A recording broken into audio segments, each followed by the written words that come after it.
right, imagine this, picture this, if you will. It's 1862. Okay. The Civil War is raging, and more Americans die in just 2 days of fighting Wow. at a place called Shiloh Uh-huh. than in the Revolution, the War of 1812, and the Mexican War combined. Oh my gosh. That's unbelievable. Yeah. That's the kind of turning point in history we're diving into today. It's huge. And trust me, the story behind Shiloh is every bit as gripping as that casualty count. It really is one of those events, where everything just seems to kind of come together. Yeah. You've got the military strategy, the personal ambition, and then just plain bad luck. Oh, yeah. It's a story you just won't forget. And if you think you know the Civil War, well, this episode might just surprise you. We're talking jealous generals trying to sabotage each other. Oh, wow. Political maneuvering that reaches all the way to President Lincoln. Oh, wow. And a shocking death that rocks the Confederacy. Ah. So buckle like everyone, because we're about to go deep into the mud, the blood, and the drama of Shiloh. Yeah. Now, if you're a history buff like me, hit that subscribe button so you don't miss our future deep dives. You'll definitely want to hear how this one unfolds. Okay, let's set the stage. Yeah. It's March 1862, and Ulysses S. Grant, fresh off his victories at Forts Henry and Donelson, is the Union's rising star. He's the man of the hour. Yeah, newspapers are hailing him as a hero. Right. But behind the scenes, a different story is unfolding. There always is, isn't there? Right. What's so fascinating is that even within the Union Army, there's this intense rivalry brewing. Oh, really? Yeah, General Henry Halleck, nicknamed Old Brains. I've heard of him. Oh, yeah. Well, he's fuming. He feels Grant is getting credit that Halleck deserves for his own strategic plans. Oh, so he's feeling a little overshadowed. Very much so. And then there's George McClellan, the general-in-chief back in Washington. Oh, yeah, McClellan. He's practically trying to claim credit for Grant's victories from his telegraph office. From his office. Yeah, talk about adding insult to injury. It's a classic case of professional jealousy and ambition colliding. Wow. Halleck and McClellan, they both see Grant as this threat to their own careers. I see. So they actively try to undermine him. Oh, wow. Halleck even starts spreading rumors about Grant's drinking, Really? accusing him of being inefficient and neglecting his duties. Wow, so it's getting pretty nasty back there. It is. I mean, it's almost unbelievable, isn't it? Uh-huh. The guy is winning battles, proving himself on the battlefield, and he's got people stabbing him in the back. Yeah, it's a good reminder that even in the midst of war, human nature with all its flaws is still at play. So true. But luckily for Grant, he does have a powerful ally in his corner. Who's that? Edwin Stanton, Lincoln's new Secretary of War. Oh, Stanton. Now, he was a force to be reckoned with. He was. Known for his incredible work ethic, unwavering principles, and a real ability to get things done. And he pretty much revolutionized the War Department. He did. Stanton was a brilliant administrator. Yeah. And a really shrewd judge of character. And he saw right through Halleck's accusations and recognized Grant's true potential. Wow. So when Halleck tries to have Grant arrested, He tried to have him arrested. Stanton steps in and demands proof. I bet Halleck wasn't happy about that. Oh, he wasn't. He's forced to back down, and Grant's reputation is saved. Well, at least for the moment. Right, at least for the moment. But this tension, this distrust, it's all simmering beneath the surface, Yeah. setting the stage for even more drama as the war unfolds. And this is where it gets really interesting. Okay. Because while all of this political maneuvering is happening, Yeah. the Confederacy is desperate for a win. Oh, I bet. They've suffered a string of losses in the West, and they need to turn the tide. They need a win, for sure.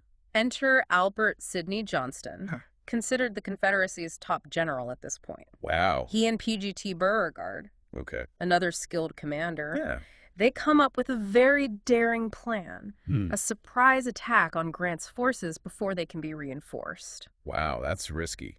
It was a risky gamble, but a gamble they felt they had to take. Yeah. The stakes were high. They needed to strike a decisive blow against Grant, disrupt the Union's advance, and hopefully recapture some of the territory they'd lost. So the stage is set for Shiloh, and the location itself, Pittsburgh Landing in southwestern Tennessee, is going to play a crucial role in how this battle unfolds. Oh, absolutely. What was so important about Pittsburgh Landing? Well, the Union Army was encamped there because it was a strategically important spot. Okay. It was near the crucial railway junction at Corinth, Mississippi. Oh, I see. But the terrain around Pittsburgh Landing was anything but ideal for a large army. What do you mean? What was so challenging about it? Think ravines, creeks, thick forests, dense underbrush. Oh, wow. It was very difficult to maneuver around there. I can imagine. But ironically, this challenging terrain is going to end up giving the Confederates an unexpected advantage. That's interesting. Okay, we'll have to hear about that after the break. So how does difficult terrain give an advantage? Sounds like it would make things harder for both sides. Well, as the Confederates are approaching Pittsburgh, landing their movements accidentally alert the Union pickets. Really? Yeah. You'd think that would ruin the surprise, right? You would think that. Seems like game over for the Confederates. But here's the twist. Okay. William Tecumseh Sherman, one of Grant's top generals, is in charge of defending that section of the lines. Okay. He dismisses the reports. Oh, well? He believes Beauregard is too smart to launch a full-scale attack against fortified Union positions. Wow. Talk about underestimating your opponent. A major miscalculation. Grant. And because of Sherman's dismissal, the Confederates, despite their noisy approach, retain a crucial element of surprise. Wow. Yeah. So it's Sunday morning, April 6th, 1862. Uh-huh. The sun is rising over Pittsburgh Landing. The Union soldiers are waking up, getting ready for what they assume will be another routine day.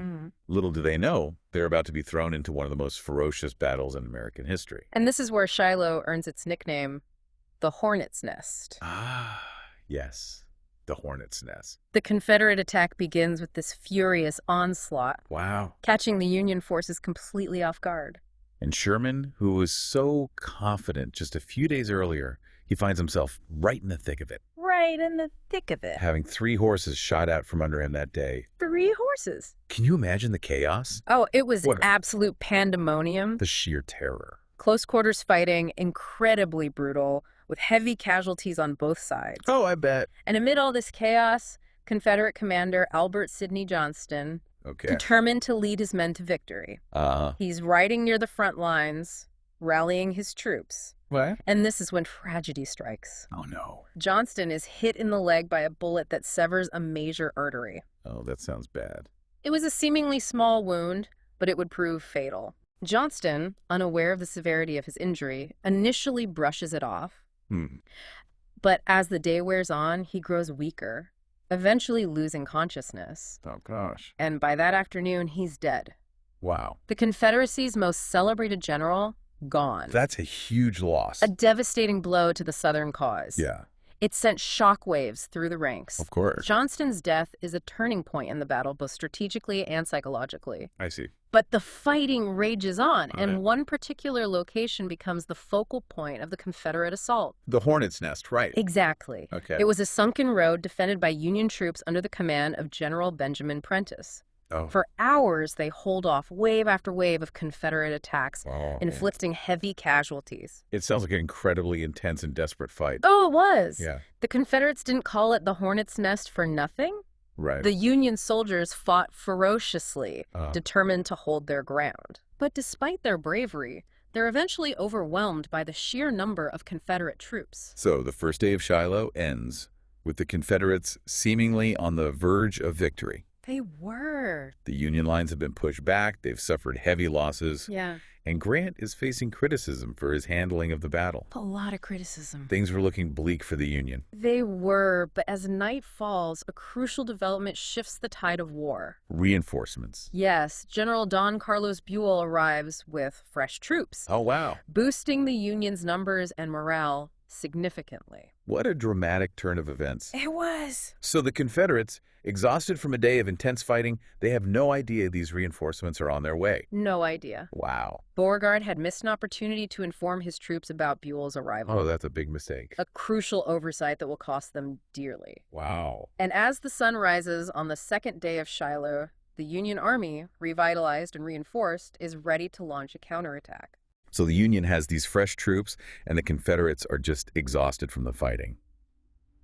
I can only imagine how demoralizing that must have been for the Confederate soldiers. It was a crushing blow. You know, they had fought so bravely on that first day. Yeah. But the arrival of Buell's reinforcements really tipped the scales in the Union's favor.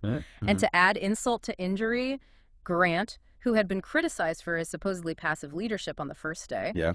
he personally leads a charge on the second. Really? Grant leading a charge? That doesn't sound like his usual style. It was uncharacteristic, to say the least. Yeah. He usually preferred to direct the battle from a more strategic position, Right. but this time, maybe fueled by the criticism, maybe just determined to ensure victory. Yeah. Grant rides into the fray, rallying his troops and driving the Confederates back. So the Union wins the day, but at a terrible cost. We talked about those staggering casualty numbers earlier. Nearly 24,000 men killed, wounded, or missing. It's hard to even comprehend. The aftermath of Shiloh was truly horrific. The battlefield was just littered with dead and wounded. Oh, God. One Confederate soldier wrote home, and he described the night after the first day as a night of horrors.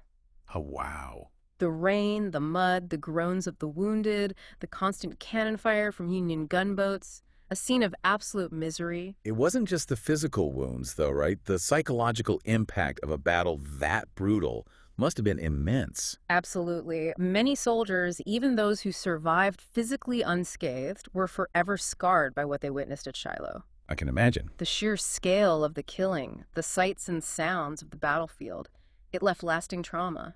So in the end, Shiloh was a Union victory, but a Pyrrhic victory. At best, it came at a terrible cost. Yeah. And really highlighted the brutal realities of the Civil War. And despite achieving victory, Grant faced renewed criticism for the high casualty numbers. It seems like Grant just couldn't catch a break even when he was winning. His detractors whispered about his drinking and questioned his competence. Wow. But Lincoln has always had Grant's back, right? Absolutely. He famously said, "I can't spare this man, he fights." Yeah. Lincoln saw Grant's determination, his grit, his willingness to do whatever it took to win, and that, in Lincoln's eyes, outweighed any perceived flaws. And Shiloh did have significant strategic implications. It wasn't just a pointless bloodbath. It was a turning point in the Western theater of the war. Hmm. It solidified Union control of Western Tennessee and opened the door for further advances down the Mississippi River. And did those victories eventually lead to Union control of the Mississippi River? They did. The fall of Vicksburg in 1863 gave the Union complete control of the Mississippi, which split the Confederacy in two and dealt a devastating blow to the Southern cause. Yeah. And those victories in the West were crucial to the Union's eventual victory in the war. You know, it's easy to get lost in the details of battles and campaigns, but it's important to remember the bigger picture. Yeah. What was this war really about, and what were the lasting consequences? At its core, the Civil War was a struggle over slavery, states' rights, and the very definition of American identity. It's hard to believe it was that long ago. It was a conflict that tore the nation apart, leaving a legacy of pain, division, and unresolved questions that we're still grappling with today. And Shiloh, with its horrific casualties and dramatic shifts in fortune, stands as a powerful symbol of that struggle. It's a reminder of the human cost of war, the enduring consequences of our choices, and the fragile nature of peace and unity. Wow, that's some heavy stuff. Definitely gives you a lot to think about. Well, folks, that's our deep dive into the Battle of Shiloh. It has been a fascinating one. I hope you found this journey through history as fascinating as I did. As did I. And if you want to dive even deeper into this topic, I encourage you to check out the sources we used for this episode. You'll find links to them in the show notes. You can also read Herman Melville's poem, Shiloh, a Requiem, or even visit the Shiloh National Military Park to experience the battlefield firsthand. There's so much to explore. Learning about history isn't just about memorizing dates and names. Right. It's about understanding the forces that have shaped our world, the choices people made, and the consequences they faced. And that understanding, folks, can help us make more informed decisions in our own time. So keep exploring, keep questioning, and keep learning. I agree. And be sure to subscribe to The Deep Dive so you don't miss our next adventure into the past. Until next time, keep diving deep.